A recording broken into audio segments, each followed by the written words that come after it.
ng bayan, maasahan anumang panahon. Magandang oras po sa ating lahat. Narito na ang update ukol sa patuloy nating binabantayang si Typhoon Julian. Patuloy na lumalayo sa isla ng Batanes si Typhoon Julian habang kumikilos ito ng hilagang kanluran. Huling namataan si Bagyong Julian sa layong 95 kilometers west-southwest ng Itbayat, Batanes.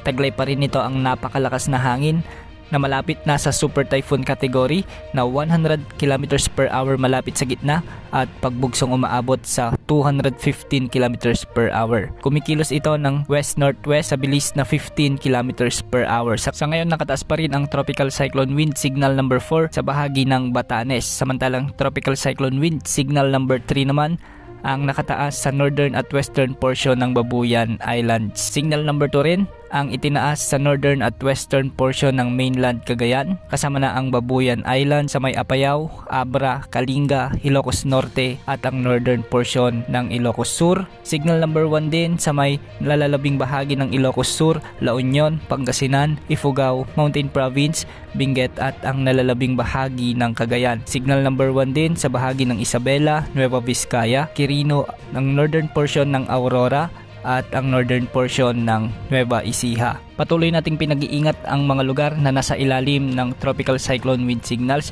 dahil posible ang mga pabugso-bugsong pag-ulan at minsan ay malalakas na pag-ulan o pagbugso ng hangin na posibleng makaapekto sa mga kabahayan o biglang pagbaha o pagguho ng lupa. At dahil pa rin kay Bagyong Julian, makakaranas ng mabagyong panahon ang mga lalawigan ng Batanes, Cagayan kasama na ang Babuyan Islands. Makakaranas ang mga lugar na ito ng malalakas hanggang sa matitinding pag-ulan na posibleng magdulot ng mga biglang pagbaha at pagguho ng lupa. Samantalang makakaranas naman ng maulan at mga pagbugso ng hangin ang nalalabing bahagi ng Ilocos Region, ang nalalabing bahagi ng Cordillera Administrative Region at ang nalalabing bahagi ng Cagayan Valley. Posible rin ang mga katamtaman at malalakas na pag-ulan at kung minsan ay matitinding pagbuhos ng ulan na posibleng magdulot ng mga biglang pagbaha at pagguho ng lupa. Samantala sa Metro Manila, Central Luzon, Calabarzon at Occidental Mindoro, nakakaapekto naman ang trough o extension ni Typhoon Julian. Kaya makakaranas ang mga lugar na ito ng maulap na kalangitan na may mga kalat-kalat na pagulan at pagkidlat, pagkulog. Samantala sa Visayas at Mindanao, asahan naman ang pag-iral ng mga localized thunderstorms